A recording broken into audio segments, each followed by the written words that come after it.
If you are wondering why Ayanokoji bothered to save Ibuki from dehydration, you can see the reason right in the next episode, where the first-year students were planning to push their seniors who don't form a team out of the ranking, so they can fill the bottom 5 spots for expulsions with the second and third-year students. Ayanokoji already monitored everyone's position through the GPS search, so he already has a rough idea what Tsubaki and the others are trying to do, and makes his own preparation. If Ibuki drops out of the exam because of dehydration, not only will it benefit the other grades, but it will also give a taint in the whole cooperation between 4 classes to save everyone, because they already failed to save Ibuki. Needless to say, Ayanokoji just doesn't want Ibuki to get expelled, either because he doesn't want Ryuen's class to lose too many points, or because he is curious about her bet with Horikita. But one thing for sure is, Ayanokoji is not on the level where he can save someone out of his own goodwill. The case with Tsubasa is the real proof. Even though her sad background should be enough for her to get a lot of sympathy, Ayanokoji is simply using it to get Tsubasa on his side. Ayanokoji probably doesn't have any harmful intention, but it's still pretty cruel of him to manipulate someone who already lost everything because of his father. But looking at Tsubasa instantly become Ayanokoji's bodyguard made it funny for some reason. Anyway, episode 13 gets a lot of down after the very exciting episode 12. Which is understandable because it's impossible to be on the top all the time. Now that the climax with Tsubasa is already over, we are officially entering the last part of Season 4, which is the volume for second year arc. Starting from where the last episode left us, we have Ichika carrying a giant stick, easily revealing that she is a White Room student. The way Ayanokoji believes Ichika is a White Room student is faster in this episode, because in the light novel, Ichika needs to reveal their curriculum in the White Room, including what they learned at age 6 and so on. However, their conversation with heavy dialogue is way better compared to all the conversation in Season 4 so far. They are not just standing with a slideshow animation, but Ichika keeps walking in a circle, talking with her gesture while letting her body be drenched by rain. I really appreciate how their animation keeps improving in each episode, wondering if they were actually capable of doing this from the start, or just saving the budget for the last few episodes, but overall there is no longer a problem with their animation. Ichika's revelation as the White Room student was handled pretty well, and if you look closely at the footprints after Ichika leaves, they even made sure to draw to different types of footprints, which is a really nice attention to detail. However, it's kind of disappointing that this episode skipped Ayanokoji's monologue about Tsubasa's sweat, because that scene is simply the best part of their conversation. Tsubasa's and Ayanokoji's conversation inside the tent feels lacking compared to Ichika's, but there is nothing they can do since it's all happened inside a cramped tent. Their conversation gives us a clue about what Nagumo has been doing, and what they are planning for the last week of the exam, so they finally decide to split away. Now without Tsubasa, we no longer see Ayanokoji move between tasks or designation areas, but just straight to the important place and important conversation without a chit-chat between them. We finally see Horikita again after 3 episodes, and she's surprisingly still wearing that hat. It was already strange when I saw it the first time, but now after we saw all kinds of students on the island, Horikita's striking appearance becomes even weirder because no one else is wearing an accessory on the island except for her.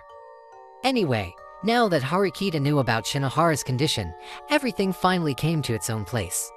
Every class leader finally knew what they needed to do, and the rest is just waiting for the first year to move. Horikita mentioned something about merging with Shinohara if it's necessary, and that is precisely their plan, which is to let the group at the bottom rank merge with the upper group. However, the students who work alone on the island are actually the ones in the most danger. Episode 14 explains this problem clearly, because if they get sick or injured, they will immediately be disqualified from the exam and expelled as the result. Students like Ayanokoji, Ibuki, and Horikita are the prime and easy targets in the eyes of the first year, so they should get extra care just like how Ayanokoji cares for Ibuki. And yet, it was clear that Tsubaki and the others put extra attention towards Ayanokoji, because the bounty of 20 million still exists for expelling him. They include the important detail in the conversation between Utomiya Tsubaki and Yagami, and I especially love how they animate Tsubaki with her candy. She was expressionless most of the time, but her dynamic with Utomiya made you realize that she put a lot of care behind her stoic face. Overall, episode 14 finally fleshed out the first-year student characters, even if it feels too late since there are only a few episodes left. We finally see Hosen even though he's just lazing around, and yet still gives off a threatening aura.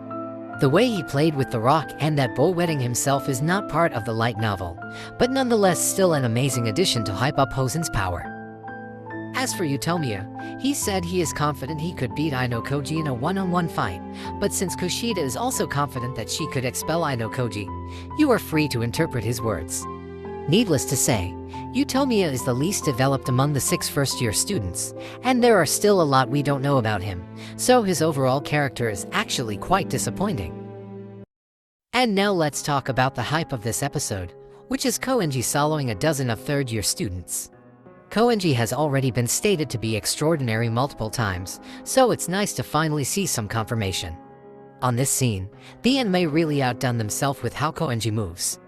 Not only did they make his body bigger compared to early season, but his every move and word portrayed exactly what he is, absolute confidence.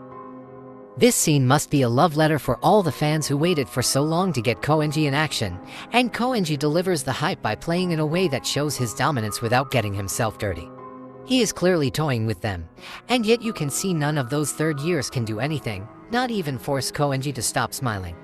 It's also worth noting that some scenes with Koenji are simply beautiful, showing how much the studio loves this narcissistic guy. On the other hand, the one who's called the third year of Koenji has done nothing noteworthy ever since the exam started. Ayanokoji said that she is currently ranked 9th on the entire island, but compared to Koenji, Kiruan really doesn't live up to the hype.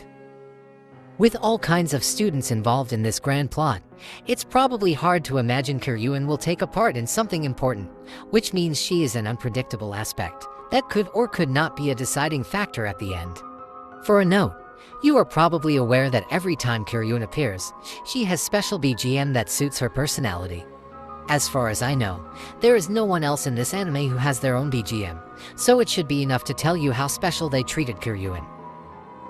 Now that you see how chaotic the island and all kinds of students on it are, you probably feel weird that we got a very normal scene between Ayanokoji and Hiyori in this episode. Even in the light novel, Kinugasa admits that he actually needs more pages to tell more about the students on the island, but somehow Hiyori got a scene even though she is not that important. Needless to say, Hiyori is simply beautiful as always, and we even get to see her sleeping face. If you look closely, you can also see that the rest of Hiyori's group somehow distancing themselves from the two of them. Because in the light novel, it was stated that Nishino told Ishizaki not to disturb their moment, which mean they could see both Hiyori and Ayanokoji radiate some kind of aura. However, Ishizaki being dumb and dense just approaches them like usual, which is refreshing to see in the middle of plot and interest that collide between every other student on the island. Overall, this episode really built up the tense for the climax, and with only 2 episodes left, that is something you should expect to happen. The animation quality is good, and the action sequence doesn't need to be questioned. With more and more action saved for the last 2 episodes, the climax of the uninhabited island exam definitely becomes something that we should look forward to.